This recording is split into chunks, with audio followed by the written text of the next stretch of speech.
certainly nice to see everybody. This is a little bit awkward. However, it's good to see everybody. And, I'll start by saying, I'm very proud of our staff. I'm very proud of our team, our players specifically. What they did today was, under the circumstances, was really pretty cool. And, we're excited to get the win. First game of the season, obviously, first opportunity to be in Kinnick. We told the guys beforehand that, it's special anytime we get a chance to walk into the stadium, and they certainly took advantage of that, specifically, in the second half. And, in regards to the first half, we had some missed opportunities. We had some of what you would call, the norms in the first game, and, just some things that, I think we probably could have handled better a little bit. However, I think the second half is probably a better indicator as to what type of team we are. And, I'll give a lot of credit to Illinois State, specifically to what they do defensively. And Brock Spack knows who we are. He knows kind of our DNA from his time at Purdue. And, him as a head coach, him as a defensive coordinator, I wasn't surprised to see what unfolded there in the first half, and how they had a pretty good game plan. And then Tony Peterson and Travis Niekamp, the two coordinators, are both good coaches, are both veteran coaches, and they've seen a lot of football. So I think a lot of the first half was, just the norms in the first game. And we've got some new guys out there in different positions. And, I think just what you saw was an example of that. But, certainly a well-coached team out of Illinois State, and we wish them the best. They've got a good football team. Hopefully both of their quarterbacks stay healthy, and they'll give them a chance. The second half, as it related to the game, just from a messaging standpoint, the big deal was, just clean up our execution, some things that shot us in the foot, there early on with some penalties and some things that ended up taking a little bit of momentum away from us. And anytime that you take the momentum away from you really start, draining, a little bit of the confidence as well. And that took place there in the first half. But the second half, I think, is a better indicator of, kind of the team that we are, and, what we're capable of. And we've got a lot to clean up. We certainly do. But, I'll end before I take questions with just, how unbelievably proud I am of our team, our staff, the way our players responded in the second half. And, this isn't a normal day-to-day around here, obviously. And, our players handled it with unbelievable class, to go in, at halftime up a score, but still in a one-possession game. The way that they responded was, was really pretty special to see. So with that, I'd open up for questions. Tom Kakert, Hawkeye Report. Seth, what was this whole process like for you when you found out that you were going to be in this position, and what did that post-game celebration mean to you? Well, in terms of the process, it's there's still really your primary responsibilities, which still exist defensively, and I'm pretty fortunate because I've got a group of veteran, mature, the whole room for that matter is a not a well-oiled machine, but you can imagine what it's like to coach Jay Higgins right now and Nick Jackson.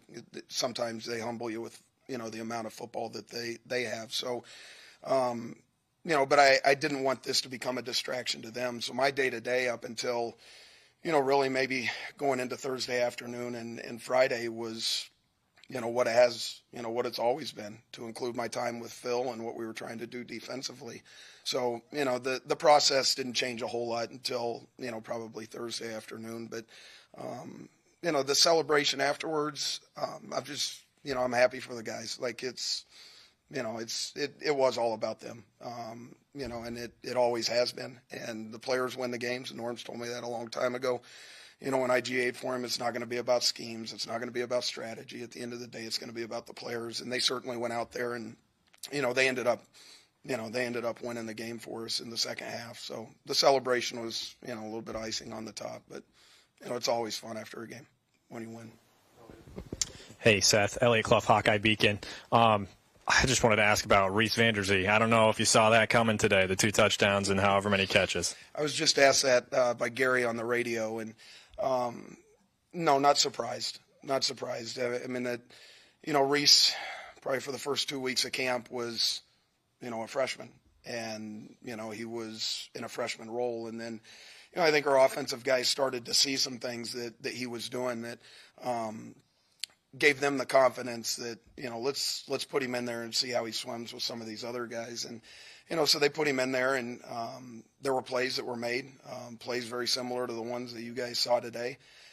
So not surprised. However, it is college football at its highest level, and when you introduce somebody of that type of youth, you just really aren't sure what's gonna unfold. And I think the story is even much better considering what happened in the first half. Because we were still trying to get our feet on the ground, from an offensive standpoint, and then he goes out there and makes some of those plays. The one where we were headed to the north side that he caught over the middle, those were impactful plays. So not surprised at all. However, just to do it in a college football environment, I think that says a lot about Reese. Scott and John. Scott Docterman, The Athletic. I wanted to ask you about, in the first half, it seemed like it was a missed block, a penalty, something just kept stopping drives on offense. What was kind of your message and Tim's message at halftime, and where do you think it got ironed out to where there seemed to be a real good flow on offense? Yeah, I think, it was, what they do defensively is, they're finding ways to load the box defensively, and, I think our tempo, the one thing that's probably reflective in the second half is our tempo offensively picked up a little bit. We talked at halftime just about the urgency, and I'm thankful we had a long conversation about this as a staff the other day, and I'm sure it's noticeable to you guys, but we did defer, which is a little bit out of the norm, around here, but. We were fortunate to get that first drive offensively in the second half, and we were fortunate to move the ball there. And I think that kind of led to maybe some of what existed, in the first half that gave us some troubles. But if you do look at it, what you should see is, a little bit more urgency and a little bit more tempo was reflective there. And our guys bought into it. It was one of those deals where, you come in at halftime and you're in a 6-0 game and you've got the lead, but it's still one possession. Something's got to change. And, our guys stuck to the plan, but, we did emphasize just trying to move the ball down the field, get in and out of the huddle a little bit faster, and not allow, a defense that really feasts on, looking at a picture and dialing into it. John Seppi, Cedar Rapids Gazette. Going back to Reese's second touchdown, the one on the south end, didn't seem like that was a high percentage play usually, but somehow happened. And then with the turnovers, kind of what do you think led to kind of some of those more opportunities than you guys had last year? Yeah, I think we've placed. I'll start, John, with the turnovers. We've placed a greater emphasis defensively on turnovers, and I'm not sure who it was I spoke with in the preseason where I think it might have been Mike. He had mentioned just in regards to our defense and Phil Parker's defense and what we've done statistically. The one statistic that was pretty glaring was as good as we were last year defensively, we were awful when it came to takeaways. Awful. And so we've placed a greater emphasis on that. We've actually talked to other folks in college football coaching staffs that have given us some ideas, and so we've tried to implement that stuff, and hopefully what you saw today was an indicator of that. And we actually had a takeaway taken away from us when Jay got called for holding. That could have been a momentum play, but to know that what it is that we're emphasizing, is showing up on tape, and we get a chance to talk about that with our guys tomorrow. That'll be a big deal. And then, going back to Reese's catch that he had in the south end zone, it just, some things happen, and some guys, are just, that's the way they are. I mean, Desmond King, Cooper DeJean, you talk about guys that you've seen around here before that, they make plays, and sometimes you're just sitting there wondering, how the hell did that happen? But, it's football, and those guys are, it's nice to see. Seth, Tyler Tashman with the Des Moines Register. Something that Kirk talks a lot about is playing complementary football. Could you maybe just touch on how close today was to the framework of kind of what you set out to do as a program? Yeah, I think the even though the two halves are noticeably different, I think what you find there is you find examples of complementary football in both halves, and the fact that that we were able to overcome some momentum changing penalties, some plays that were taken away from us, and yet still stay the course, offensively and defensively. And I know offensively it was a little bit of a struggle to get things going in the first half, but the fact that we were going out there defensively and trying to complement that with 3 and outs and giving them the opportunity, and I'll take full credit for the 4th and 2 that we tried going for on the plus side of the field. Like that was one of those deals where you got confidence in what you're doing defensively. They got the ball inside somewhere between the 40 and the 50, and I just felt like, hey, here's an opportunity where if we can get this, which we didn't get, but if we could get this, then maybe that would give us what we need offensively. But knowing that, whether it be our punter, whether it be our punt unit, whether it be what we had in the return game, even though some of those opportunities were taken away from us, certainly how we were playing defensively, like that was going to give us, that opportunity at that time to try to convert this 4th and 2 and see if we can get this thing, going. But, it didn't happen, but that's, and then the second half is a unbelievable example of complementary football. Just going out there and moving the ball down the field, changing field position, stopping them defensively, using your return game and your punt game to try to control the field position.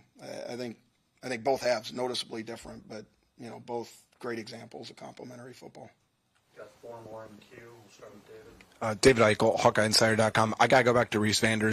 I mean, I think Luke and Cade both said he's quiet, but he was unfazed by everything going on. This is a guy who entered summer ball with an injury, played quarterback last year in high school, small town Iowa, and for him to step up the way he did. What has kind of allowed him to be prepared for the moment, and how did he kind of step up when you guys needed him to step up when the wide receiver room was down a couple people? Yeah, I think, opportunity comes in a lot of different ways. And, I'd start with he's on a charter bus and not a yellow bus. So that's a big difference in kind of how he's probably viewing things.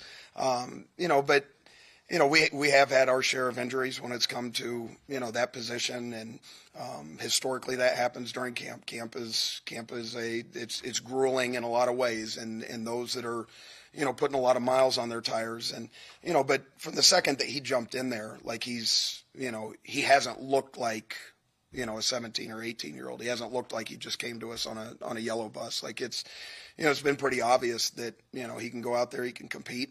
We're fortunate that he, his frame, his size, like, it's not like we're looking at this 2 years down the road trying to build this body in. Obviously he needs a lot of work when it comes to, his physical development, but there's already some that has taken place. And I credit that to the state of Iowa, to the football here in the state and the players that play in this state. Like they just, and he's tough-minded too. And, he certainly didn't flinch today, and we haven't seen any flinching out of him up to this point.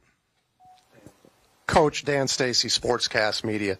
I was impressed by your kicking game today. You have a new punter, and he did really well. And, of course, your field goal kicker, Stevens, did outstanding. I saw no flaws. You had to have been pretty happy with that. Yeah, it was, our kicking game, like Reese, and I say this, I'm going to talk about Reese while I'm talking about Reese, like Reese Vander, and then Reese, our punter, like the concern there is just the unknown, major college football, 70,000 fans, Kinnick Stadium, the emotions that go into that.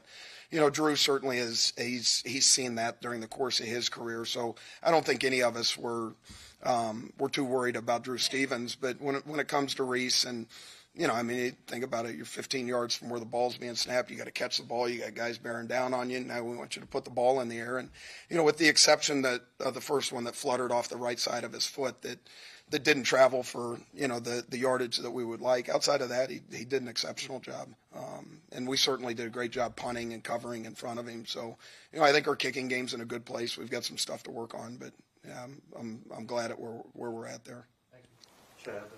Chad Leistico, Des Moines Register. I know you're born in Kentucky, but you probably consider yourself an Iowan, having moved here at a young age, I'm guessing. Okay, so and your dad's a head coach, longtime head coach. Just to kind of reflect on the day and what you were feeling, like how special was it, I guess, just being an Iowan, your father did this, you got this moment to do this for the Hawkeyes? Kind of what are your emotions? Yeah, I don't know, Chad, if that's really set in yet.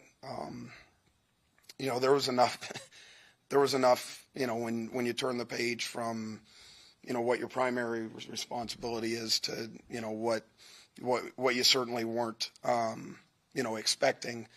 That you don't really give a whole lot of thought to that. I did grow up a coach's kid, so I watched my father do it for a long time. So, there were thoughts, but as soon as the thought, comes along, you're sitting there at 8 o'clock, the team leaves at 8:15, you still don't have your tie tied. Little stuff like that just, it'll completely distract you from probably the cool shit that's, that you should be thinking about, when it comes to, parents and, your father. But, I've spoken with him, and, I think, the rest of the evening, the rest of the afternoon will be spent with him and the rest of my family, and I'll get a chance to reflect on it then. But, I knew that there was, somewhat of a void, that had never been experienced here, that needed to be filled in some way. And, that was my primary focus, is just making sure that, that our players were not distracted from anything that, that they were planning on, focusing on themselves. And I think our staff, handled that in a remarkable way. I really do. Not surprised, but, just something that none of us were expecting. But I appreciate you asking the question. Last question, Mike. Mike Hawkeyes, have you or anybody on the staff been in contact with Kirk since the game ended? And if so, what were his thoughts? It's a good question, Mike. I wish I could answer it for you.